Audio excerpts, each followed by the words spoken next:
Um, Good morning, Painting One. This is your demo video for week 4 now, I think we're at in quarantine. I wanted to introduce you to the next exercise that you're going to be doing in your sketchbook. So in this last 9 weeks, we've been covering different forms of abstract art, right? And how they work. We started off with cubism, analytical cubism, right? Looking at multiple sides at the same time and abstracting into simple shapes, right? We looked at geometric minimalism, right? Last week we did action painting, which was about the movement of your arm and trying to capture the movement of your arm, right?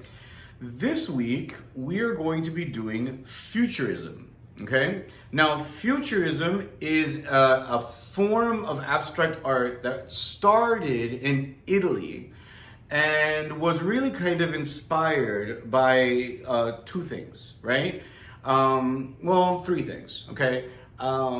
The first thing that the Futurists were inspired by was Cubism.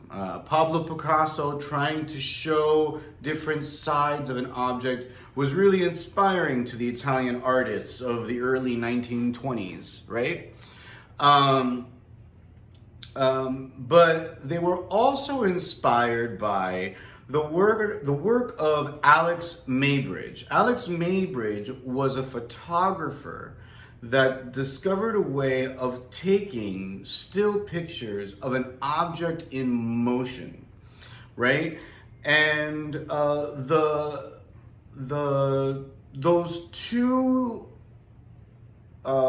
forms of art, the Maybridge's photography, which I will be putting an example of on the post, and Cubism, right?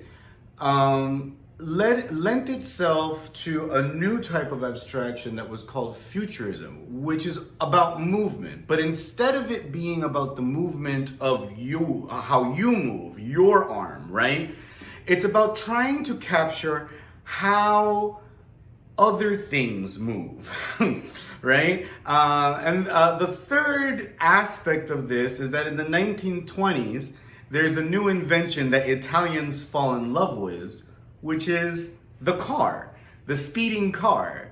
If you've ever been to Italy or if you've ever been to Rome, you understand that Italians love to speed. It's dangerous to walk around Rome because you will get run over if you're not paying attention. What they were all about was trying to show things moving and how it feels to be moving fast. Right? So I'm going to put a couple of examples, obviously, but this is basically what it looks like. What you want to do is preferably finding a picture to help you out with the drawing is best. I'm just going to do it from my imagination because I'm abstracting anyway, right? I'm going to think of a guy doing exercise on a bicycle, and a real bicycle, like a bicycle that's moving, right? So I have my paper and I'm going to think about how the guy is moving as he zips across my page, right? So I want to show the idea of him moving, right? So I'm going to have him enter the page. Maybe this is his front wheel, right? His front wheel, right? And maybe he's leaning forward. Maybe this is his head, this is the bar.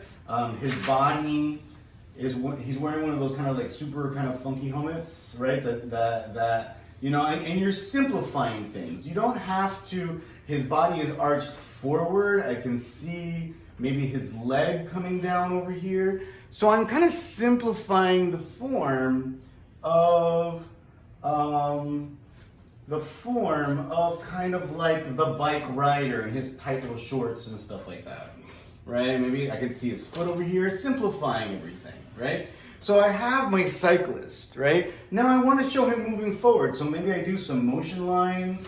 Maybe I take some of these lines and I go this way. Maybe I help abstract the paper by adding those motion lines, and then I'm going to move him forward. So maybe over here maybe he sits up maybe he sits up and his head rises a little bit. He's taking a look at his surroundings, right? Spinal cords coming this way. Allow the drawings to overlap a little, right? Because that's where the cubism comes in, right? The idea of the drawings overlapping helps abstract the paper, right? So maybe that's his shoulder, he's holding on to this. The wheel is over here and it's spinning really fast, so I'm gonna do like an oval so that it looks like it's leaning forward, right?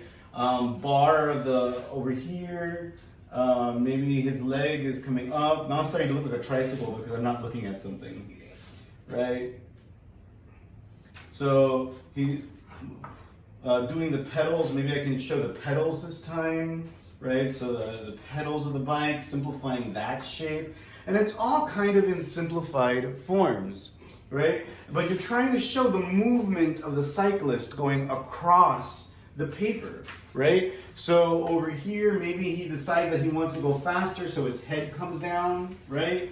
So over here, I'm simplifying his head to a circle, and his arc is totally backed, and this is his, buttocks sitting on the chair, and the wheel is spinning a lot, spinning really fast. So I'm gonna do like a spiral design down here, right? And then his hand is right by his face, and that's his forearm and his shoulder, and that's the bicycle moving forward, right?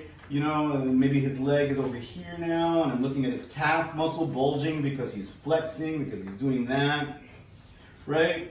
And, I can do those speeding lines to help abstract the paper and break up the space of all of the things that I'm looking at, right? And so on and so forth. And then trying to make an abstraction showing an object moving, but not only moving, kind of moving fast and frantically, and allowing the basic shapes of that object to kind of like break up the paper in this kind of crazy way, right?